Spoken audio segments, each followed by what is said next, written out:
This is a call for us to re-know each other from the perspective of a higher realm of truth. This is a call for us to claim a new cycle, one of virtuousness.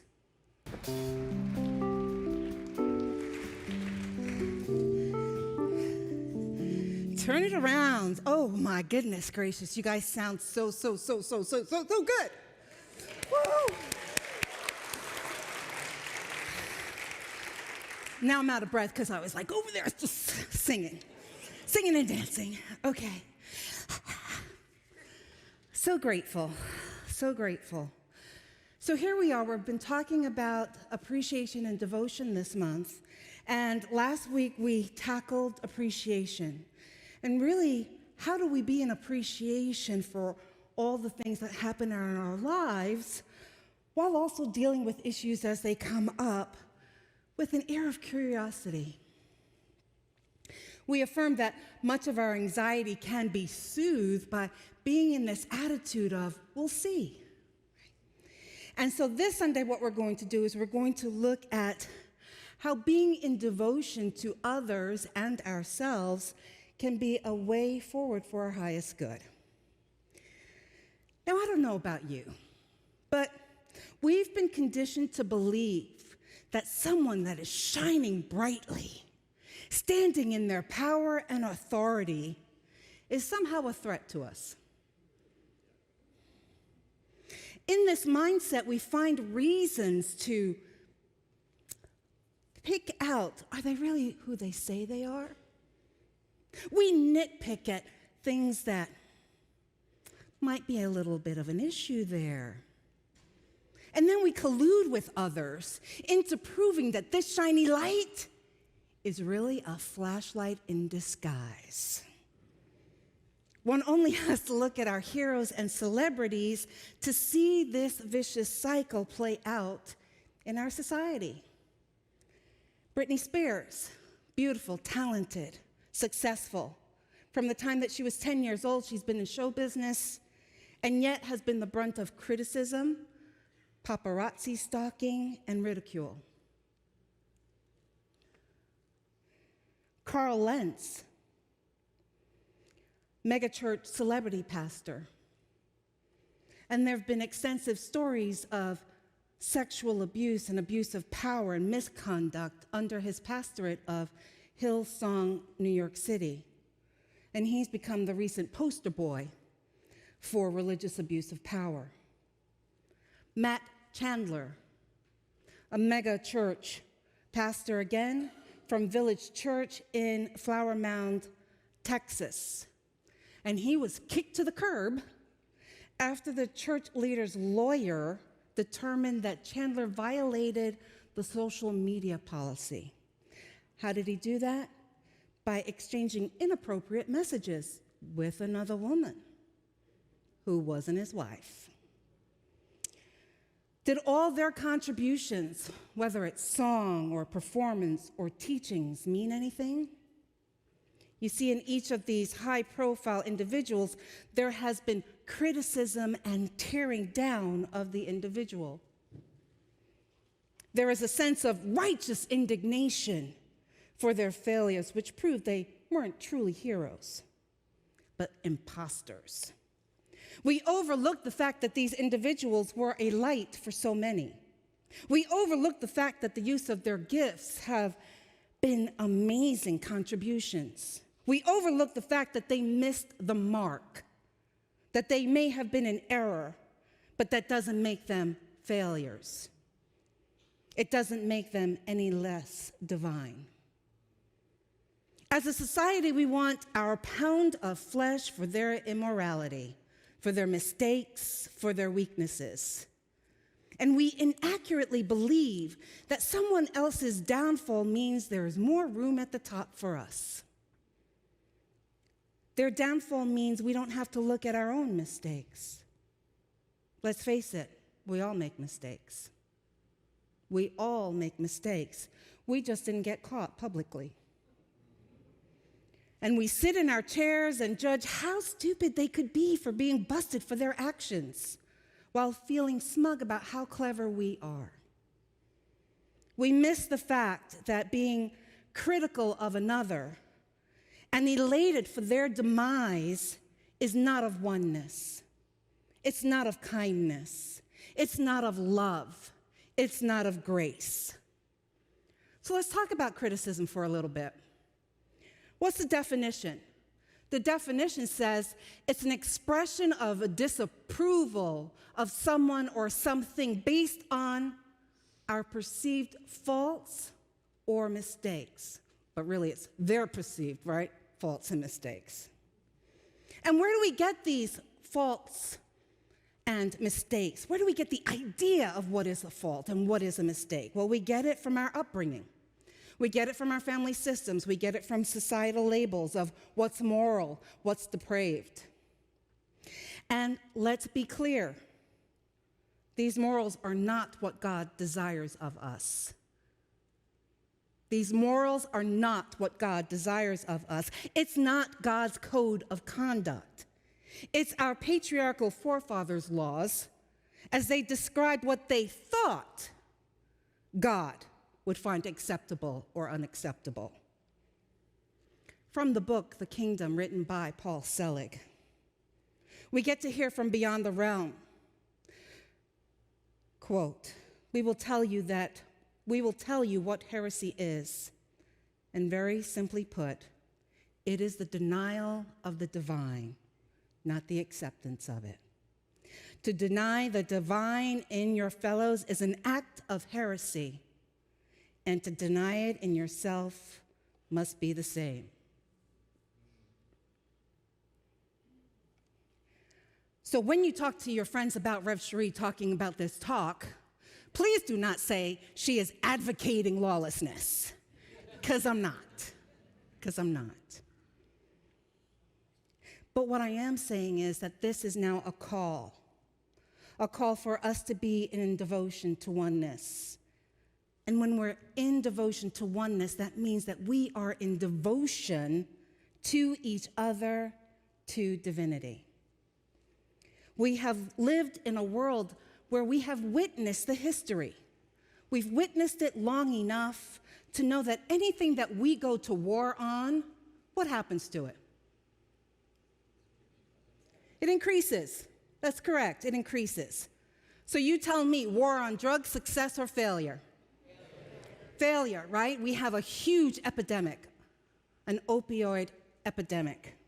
War on poverty, success or failure? Yeah, that's correct. It's a failure. We have the greatest wealth divide than we've ever had. War on terrorism, success or failure? Failure. Yeah, we now have created our own homegrown terrorists. January 6th, anyone? Okay. This is a call for us to re-know each other from the perspective of a higher realm of truth. This is a call for us to claim a new cycle, one of virtuousness. Now, virtuousness can have like a mixed connotation there. It's defined as having high moral standards. And in our understanding of that, what we have done is we have used the puritanical standards as the measuring stick for this. So we go with the puritanical standards as what is morality. So I'm suggesting that we change one of the words from high moral standards to high spiritual standards, to having and showing high spiritual standards. So this is the plot twist, when you read a book and you're like, oh, plot twist, here we are. So what does high spiritual standards mean? Well, when we think about spirituality, what are we focusing on? God. Yes, we are focusing on God. We are focusing on divinity. We are focusing on our soul's consciousness. And then what do we know about spiritual truth? God is love. There is only one God. There is only one presence, right? And finally, who are we? We are all of God. We are all of God. Therefore, high spiritual standards would mean being loving and honoring, that we are each other's brothers and sisters, and being with each other in a state of lifting each other up. We are here to lift each other up, not tear each other down.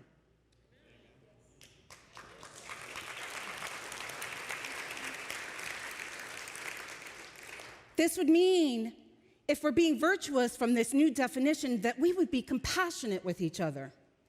We would celebrate each other's triumphs. Oh, you got that? Oh, you got that? Oh, you got that? Oh, how awesome, right? We would be in a state of grace with each other.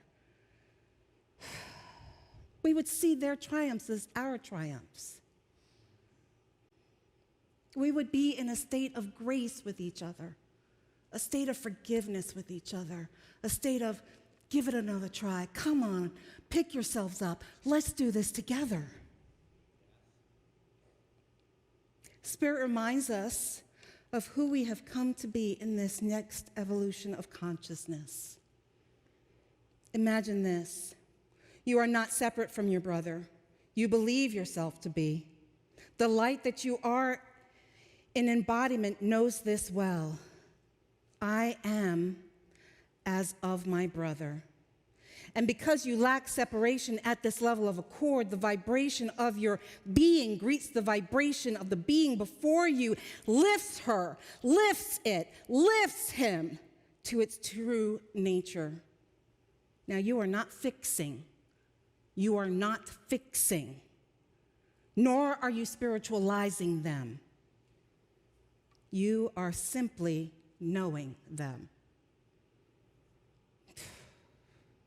What we're talking about here, my friends, is re-knowing each other from our divinity to each other's divinity. That's what we're talking about. That's the work that we have signed up. That's why you're here. Anything less is unacceptable.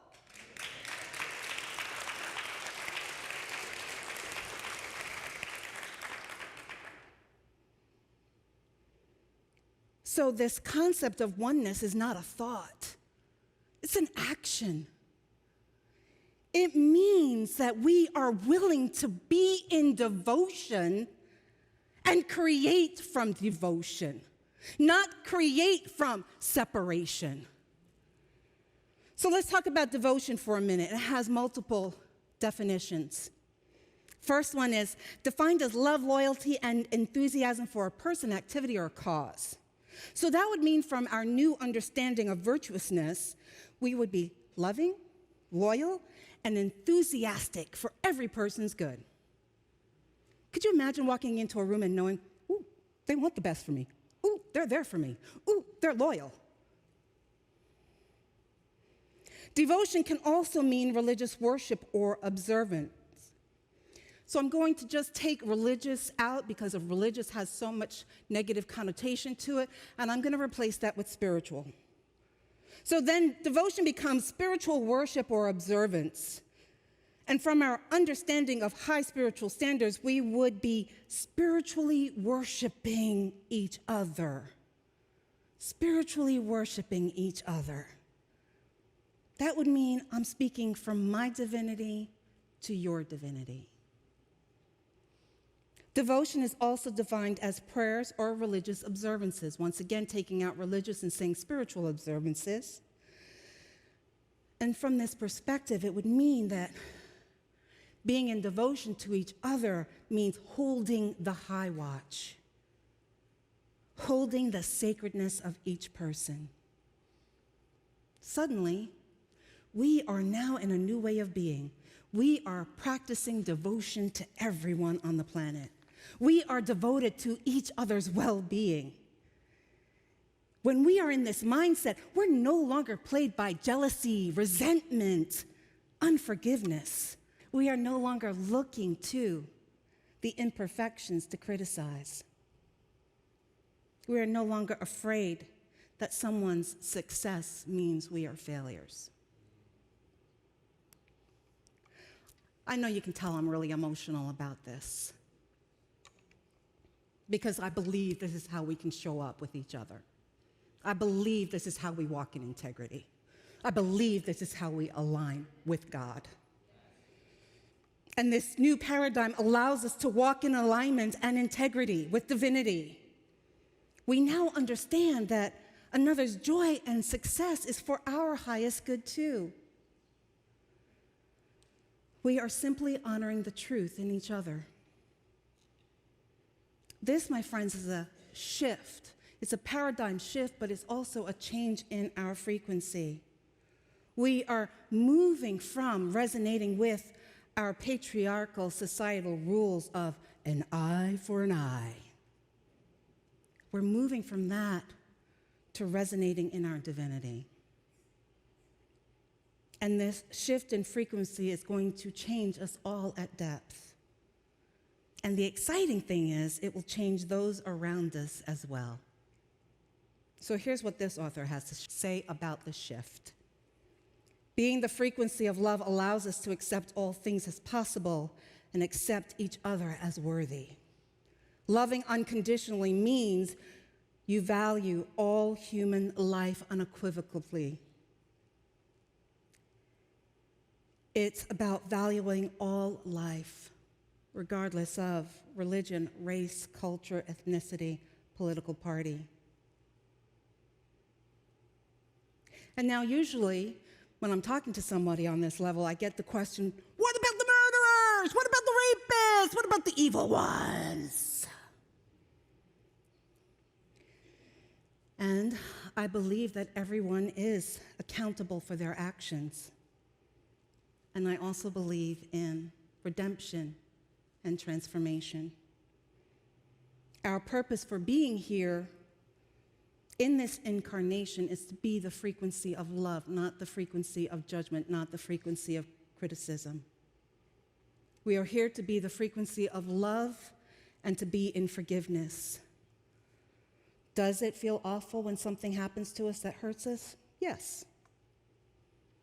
Yet we are called to see beyond that situation.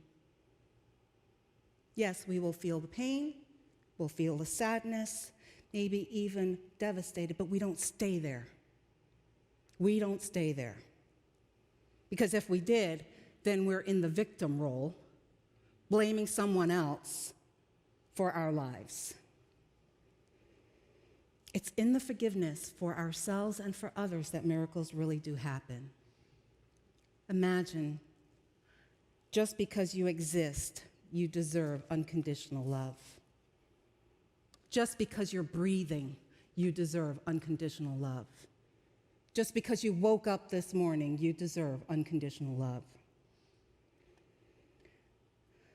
And I have to tell you that I've walked this path myself. I've experienced hurts, blame, labels, lies, strategic maneuvering, and gaslighting.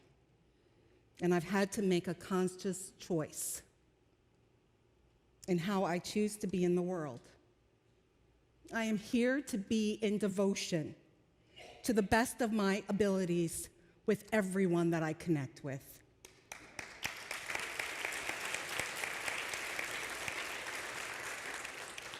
And sometimes I miss the mark. But you know what I do? I get back up. I make the commitment to be in devotion. That's what I do.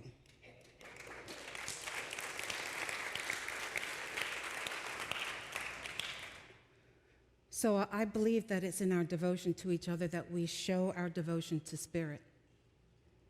Each time we love each other, we love God. Each time we honor each other, we honor Source. Each time we forgive another, we forgive our misconceptions of what divinity is. Today is a new day, my friends. I believe that we are here to co-create amazing lives and to be in devotion to each other, to be in love with each other, to lift each other up, to see the good in each other, to just call us up. Join me.